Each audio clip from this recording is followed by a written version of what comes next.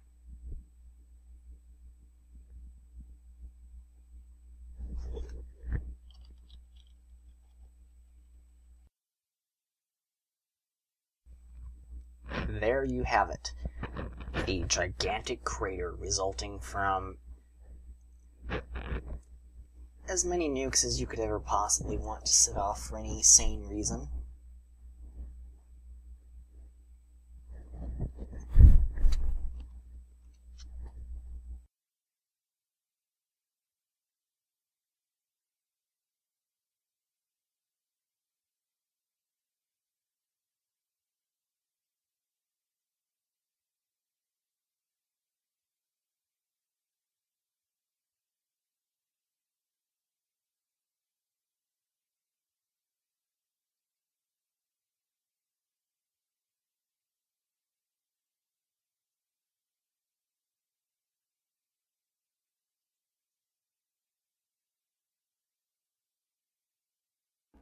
Since I've had problems with the nuclear reactor power generation, I've decided to take a multi-pronged approach.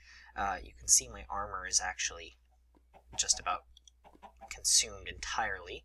However, I do have an MFE and the nanosuit completely constructed. They're just not installed anywhere.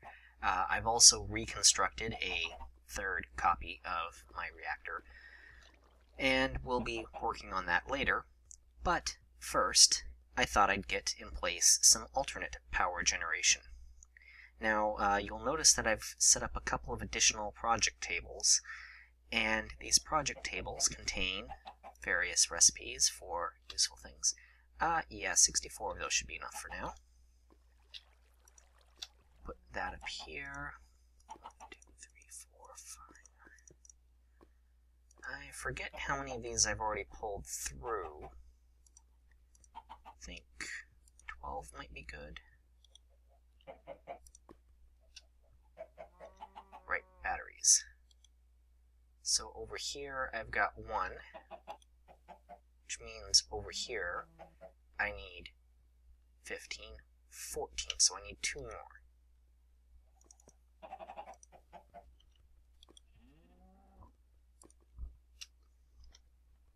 And then I'm going to need a total of 14 more batteries. Yeah, I can do that.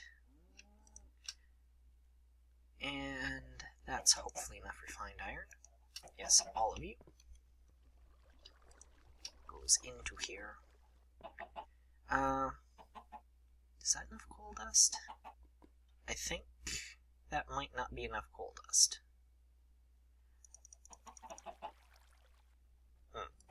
Well, I was missing something. Oh, the circuit's right. I forgot about the circuits. Okay, let's set it back up. That's what the other side is for. Copper wires, had a little misclick earlier. Made a whole bunch of those. So this, I need 14 of, looks like a good number.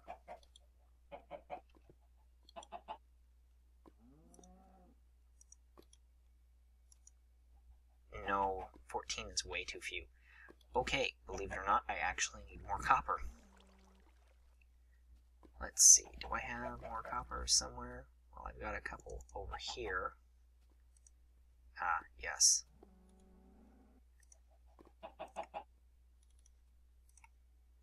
Let's work out some more of that while I'm at it.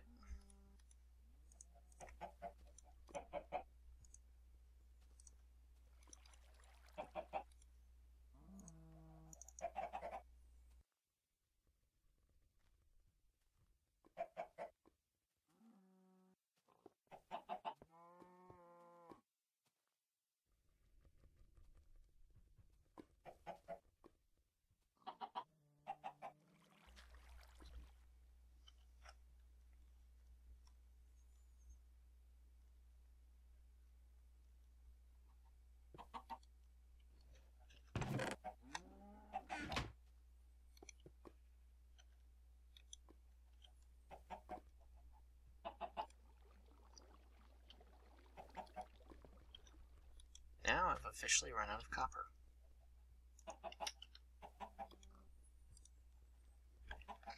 Okay, so it looks like I'm going to have 12 solar panels.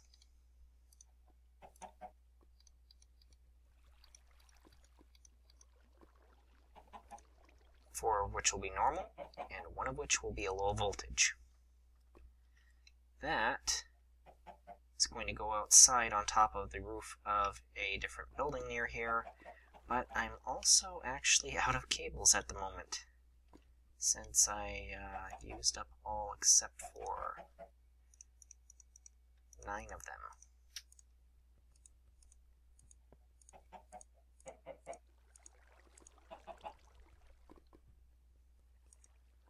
Well, let's see what I can do. Yeah, that's good inventory. Hopefully it's not too late at night. Yeah, it is. It's just beginning to get sunset.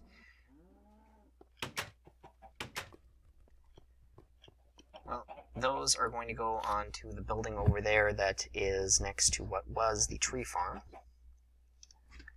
And I will probably actually want to move the tree farm to a slightly different location since the building will probably interfere with it.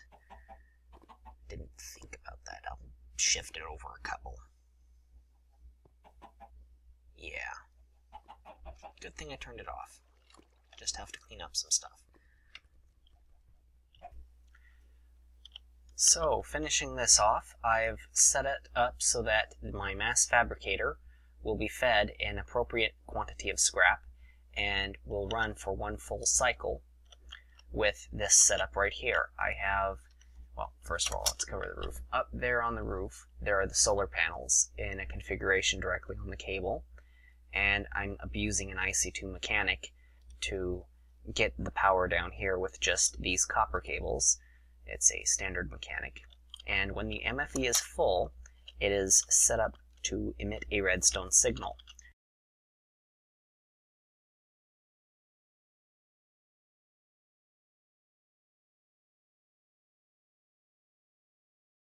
Shift clicked on it. It's set up to run for 66 seconds. And the output signal here is inverted, which drives both the filter here that provides just slightly more scrap than one operation into here, and will keep it filled up with scrap. And it should produce 1 UUM each time that my MFE is filled.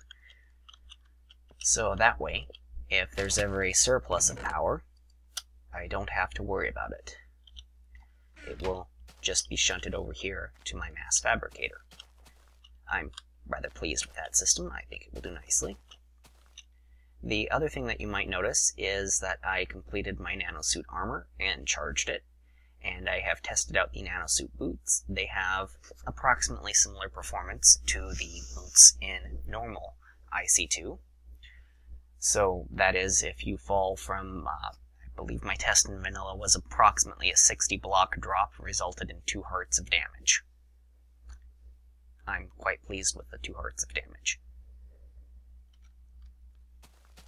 I tested the drop in the shorter distance, and I only got half a heart of damage, and I can jump off this thing with impunity.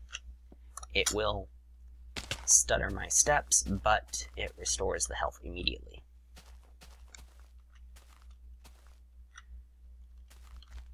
As this has been a long week, I'm probably going to wrap up this week's episode right here, especially as I am completely behind with my Mystcraft Map.